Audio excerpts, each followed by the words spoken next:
Hello commerce students. तो आज से हम क्लास 11 की एक नई सीरीज शुरू करने जा रहे हैं और ये सीरीज है स्टैटिस्टिक्स सब्जेक्ट के रिलेटेड। हम सारे सब्जेक्ट्स कॉमर्स के रिलेटेड इस सीरीज में कवर करेंगे और आज से हम शुरू कर रहे हैं क्लास 11 का स्टैटिस्टिक्स। फ्रेंड्स, स्टैटिस्टिक्स जो सब्जेक्ट है वो डेटा से रिलेटेड है, इंफॉर्मेशन से रिलेटेड है, जहां पे रिसर्चर्स और स्टैटिस्टिशियंस, इकोनॉमिस्ट इस डेटा का इस्तेमाल करते हैं। शुरू करते हैं कि जो फर्स्ट चैप्टर है कलेक्शन ऑफ डेटा, और उसके अंदर जो पहला टॉपिक कवर किया जाता है कि इसका ओरिजिन एंड ग्रोथ कैसे हुआ।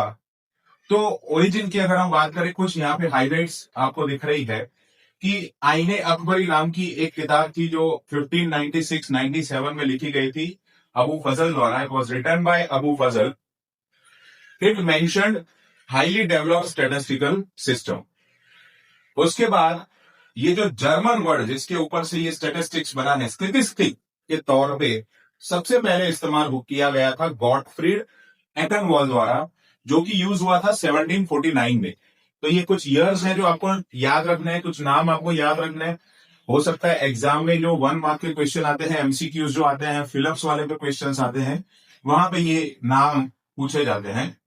Statistics was formally introduced in Encyclopedia Britannica in 1797. Encyclopedia Britannica में 1797 में स्टेटिस्टिक्स फॉर्मली पहली बार ये वर्ड यूज किया गया, उसमें उसका मीनिंग इंट्रोड्यूस किया गया। एनसाइक्लोपीडिया जैसे कि हम विकीपीडिया जानते हैं, बहुत बड़ी किताब उस टाइम पे मेंटेन की जाती थी। The first statistical body, the royal statistical society, was found in 1834 in London. जो फर्स्ट स्टैटिस्टिकल बॉडी था पूरी दुनिया का, that was the royal statistical society. ये बनाया गया था 1834 लंदन में। कार्ल पियर्सन, ये नाम आपको याद रखना है। अगर एग्जाम में पूछते हैं who was the founder of mathematical statistics, तो आपको एक नाम याद रखना है, कार्ल पियर्सन, जो कि आगे जाके इसके फॉर्मूला भी हम सीखेंगे आगे के चैप्टर्स में। और एक और नाम आपको याद रखना है, Fisher. Fisher is known as father of statistics. Fisher को बोला जाता है फादर ऑफ स्टैटिस्टिक्स।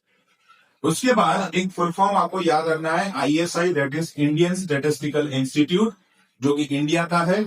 इसकी स्थापना की गई थी पीसी महालनोबिस द्वारा। अगर इंडिया की बात करें तो इंडिया में पीसी महालनोबिस का स्टैटिस्टिकल डेवलपमेंट में बहुत बड़ा कंट्रीब्यूशन है।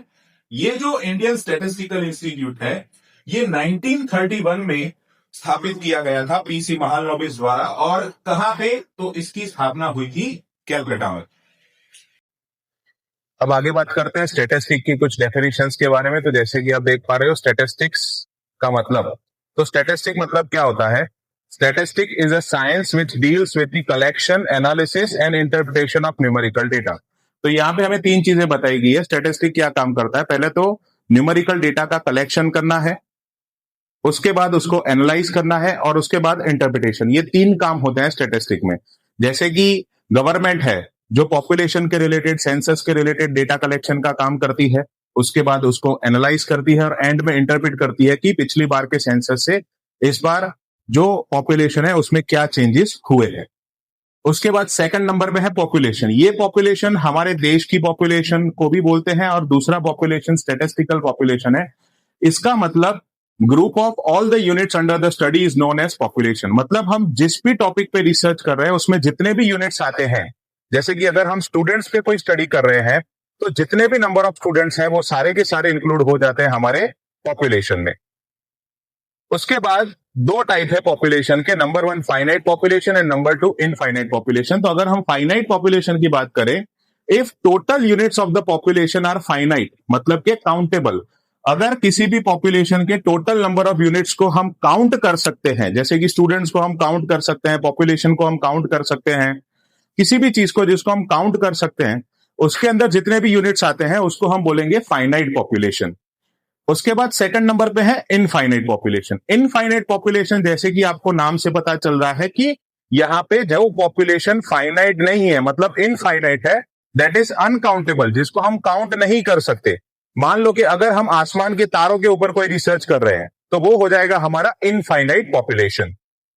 नेक्स्ट, उसके बाद जब जब पॉपुलेशन स्टडी पॉसिबल नहीं होता, जैसे मैं एक बेसिक एग्जांपल दूं कि अगर हमें ह्यूमन बॉडी से कोई ब्लड चाहिए तो हम पूरा का पूरा ब्लड तो सोक इन नहीं कर लेंगे, पूरा खून तो नहीं खींचेंगे, राइट। उसमें से हम क्या सिलेक्ट करेंगे? सैंपल सिलेक्ट करेंगे। क्या सिलेक्ट करेंगे?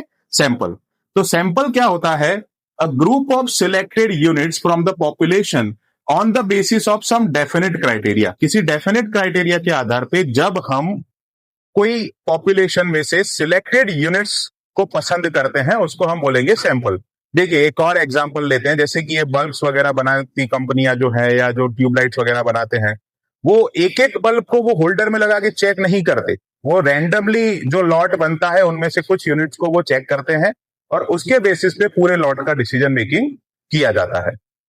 नेक्स्ट जो टर्म है दैट इज क्वालिटेटिव डेटा। तो क्वालिटेटिव डेटा मतलब क्या? ऑब्वियसली नाम से पता चल रहा है, जो क्वालिटी शो करता है, जो किसी पर्सन या फिनोमिना के रिलेटेड एट्रीब्यूट शो करता है।